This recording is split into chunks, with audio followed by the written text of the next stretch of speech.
Hello everyone, welcome back to the channel. In this lecture, we will discuss class 11th, chapter 7, employment growth and other issues. Let's start. Meaning of employment. रोजगार का मतलब क्या होता है? Employment refers to a situation in which people are working in an economic activity or are available for such work and receive remuneration for the same. कि employment एक ऐसी situation होती है जिसमें काम भी अवेलेबल होता है और जो पीपल की विलिंग होती है काम करने के लिए, वांट्स होती है, वो भी अवेलेबल होती है, उसे हम एम्प्लॉयमेंट बोलते हैं.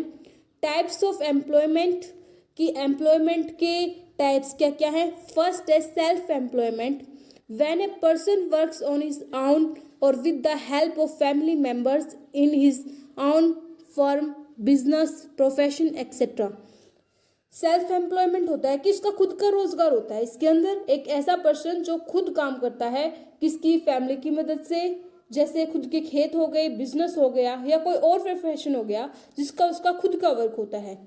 Regular salaried employment. When a person works in a government office, public sector और private sector organisation and received fixed salary at a regular intervals. Regular salary employment वो होती है जिसके अंदर उन्हें एक पैमाने पर निश्चित रूप से हर महीने सैलरी मिलती है. जैसे एक पर्सन है गवर्नमेंट सेक्टर में काम करता है तो वो क्या है, एक सैलरी उसकी निश्चित होती है कि उसे ये सैलरी मिलेगी, वो काम करेगा. तो प्राइवेट सेक्टर में काम करेगा तो भी उसकी सैलरी क्या होती है, फिक्स्ड होती है एक रेगुलर इंटरवल में. तो उसे हम क्या बोलते हैं, regular salaried employment. Casual wage employment. When a person works for other person और house hold and receive wage on daily और पीस रेट बेसिस. कि कैजुअल वेज एम्प्लॉयमेंट वो होता है कि जैसे हम मान सकते हैं कि कोई पर्सन है, वो कोई घर बना रहा है तो उसके लिए लेबर की ज़रूरत है. तो वो लेबर कब तक काम करेगा, जब तक उसकी वो नीड्स है वो पूरी नहीं हो जाती. उस हाउस होल्ड की जो घर बना रहा है उसकी वो नीड्स, जब तक उसका घर नहीं बन जाता तब तक लेबर काम करेगी. उसे हम बोल सकते हैं कैजुअल वेज एम्प्लॉयमेंट. कि इसकी जो एम्प्लॉयमेंट है वो क्या है, कैजुअल है, रेगुलर नहीं है. Sectors of employment in India. First है प्राइमरी सेक्टर, एग्रीकल्चर सेक्टर. कि प्राइमरी सेक्टर इंडिया के अंदर क्या है एम्प्लॉयमेंट का, वो एग्रीकल्चर ही है. Activity related to agriculture, animal husbandry, forestry, fishing, mining. It provides employment to the largest population of workers. कि जो एक्टिविटी है, जो एग्रीकल्चर से रिलेटेड एक्टिविटी है वो इंडिया में बहुत ज़्यादा है. जैसे animal husbandry, forestry, fishing, mining होगी, ये प्रोवाइड्स करती है एम्प्लॉयमेंट. लार्ज पॉपुलेशन को ये काम प्रोवाइड करता है एग्रीकल्चर सेक्टर. सेकेंडरी सेक्टर हो गया activities related to manufacturing, constructing, electricity etcetera. It employs a similar proportion of workers as compare to the primary sector. कि इसके अंदर क्या होता है, इसके अंदर मैन्युफैक्चरिंग होती है, कंस्ट्रक्शन, बिजली का काम हो गया, कंस्ट्रक्शन का काम हो गया, मैन्युफैक्चरिंग का काम हो गया, ये एक सेकेंडरी सेक्टर के अंदर होता है. इसके अंदर क्या होता है कि कम पॉपुलेशन होती है एज कम्पेयर टू एग्रीकल्चर, से कम वर्कर्स होते हैं इसके अंदर. उसे हम सेकेंडरी सेक्टर या इंडस्ट्री सेक्टर बोल सकते हैं. अब आता है tertiary sector. Activities related to trade, transport, banking, education, health, administration etcetera. In this activities के अंदर क्या होता है, टर्सरी सेक्टर होता है. It is growing rapidly and provide more employment opportunities. और जो ये टर्सरी सेक्टर है ये बहुत ही ज़्यादा प्रोवाइड करता है एम्प्लॉयमेंट अपॉर्चुनिटीज, मतलब कि रोजगार के अवसरों को पैदा करता है. अब है status of employment in India. कि स्टेटस क्या है एम्प्लॉयमेंट का इंडिया के अंदर.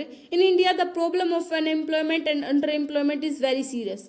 कि भारत के अंदर ये बहुत ही बड़ी समस्या है कि हमारे देश के अंदर रोजगार की कमी है, बेरोजगार लोग ज़्यादा हैं. Growth of employment has not been able to keep pace with the growth of population. और इसका एक कारण ये भी है कि हमारे देश की जनसंख्या बहुत ज़्यादा है जिससे हर किसी को काम मिलना अवेलेबल नहीं हो पाता है. Most of the workers are engaged in low productivity activities. जो बहुत सारे वर्कर हैं वो काम किस में करते हैं, लो प्रोडक्टिविटी एक्टिविटीज़ में करते हैं. अब आती है disguise unemployment is very wide spread in the agriculture sector. जो डिस्गाइज अनएम्प्लॉयमेंट है वो बहुत ही ज़्यादा क्षेत्र में फैली हुई है। वो कौन सा क्षेत्र है? वो एग्रीकल्चर सेक्टर है। टाइप्स ऑफ अनएम्प्लॉयमेंट हो गया, ओपन एम्प्लॉयमेंट अनएम्प्लॉयमेंट हो गया, when a person who is willing to work is unable to find any work. कि क्या है कि कोई पर्सन है वो काम करने की इच्छा तो रखता है पर उसके पास काम नहीं होता, उसे हम बोलते हैं ओपन अनएम्प्लॉयमेंट। अब आ गया disguise unemployment, when more peoples are working on a job than are actually required. Disguise unemployment वो होता है जिसमें क्या होता है कि कोई खेत हो गया या कोई जॉब हो गई, उसमें ज़रूरत 5 बंदों की है पर उसमें काम कितने करें? 10 लोग कर रहे हैं, तो उससे क्या होगी? जो यूटिलिटी है वो तो 0 ही होगी। उतनी ही प्रोडक्शन होगी जितनी उन्हें 10 में भी मिलेगी, 5 में भी उतनी ही मिलेगी। तो उसे हम बोलते हैं disguised unemployment. Seasonal unemployment, when people do not gate regular employment through out the year. Seasonal unemployment वो होता है जिसके अंदर कि रेगुलर वर्कर्स काम नहीं करते, वो एक पीरियड होता है काम करने का, उसे हम सीजनल अनएम्प्लॉयमेंट बोलते हैं। Educated unemployment, when educated people are unable to find stable jobs according to their qualification.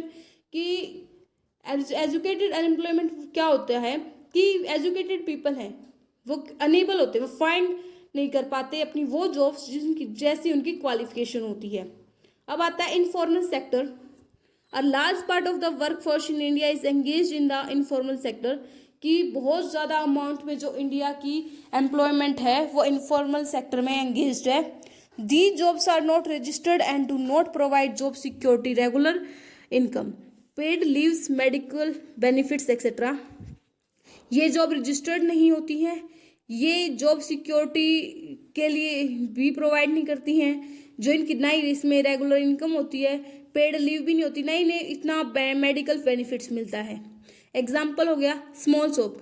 कि small shop, street vendors, domestic workers, construction workers, rickshaw pullers etcetera. जो ये वाले फील्ड्स हैं इनमें इनकी ना ही तो रेगुलर इनकम होती है कि हाँ भाई इनकी फिक्स्ड इनकम है, ये इतनी इनकम पे काम कर रहे हैं, ना इनकी कोई सिक्योरिटी होती है कि भाई इनकी सिक्योरिटी है, इनकी ये जॉब कर सकते हैं परमानेंट इनकी जॉब, ना इनकी जॉब सिक्योरिटी है। और मेडिकल, ना ही इन्हें कोई मेडिकल लीव मिलती है। Government measures to promote employment, rural employment programmes, example मनरेगा। 2006 में नरेगा पॉलिसी आई थी।